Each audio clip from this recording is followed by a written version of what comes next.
reminisced over a certain age ugly, it turns out I was wrong. So, let there be a lesson, ask questions. And some women, they'll remember the first time that they were ever rendered speechless as clearly as what a mother will remember her son's laughter years after throat cancer robbed them both of his voice. For me, it was when my phone rang at 3 a.m. and I couldn't recognize the woman that was calling to tell me she was pregnant. Her throat was a bargain basement blender, buzzing and whirling her words and her tears, spinning her questions and her fears to a whimper of a whisper, asking me, should I abort?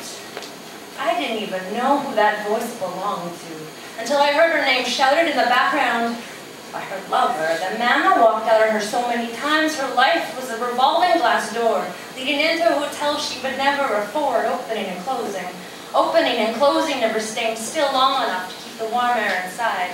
Now I'd love to tell you that when that phone rang at 3 a.m. I found the perfect words to take those tears away without ever revealing my own desire to buy Christmas presents for that child. I'd love to tell you that I found something to say she could finally tether her life to, without leaking my own questions of the motherfucker could she do this again with that man in that country for the third fucking time while I've been grieving my own body, flowing blood, sweeping away motherhood with the passing tide. So when that phone rang at 3 a.m., I listened to the sounds of those cries without ever saying a word, trying to keep our friendship alive.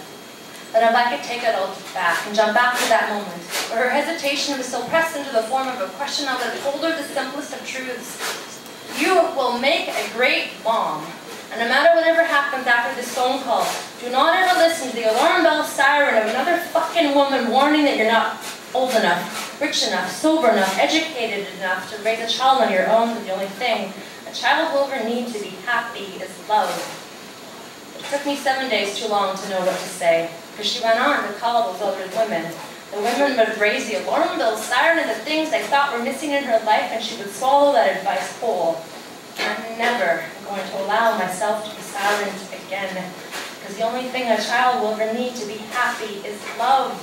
And love, it's inside of every single woman to give.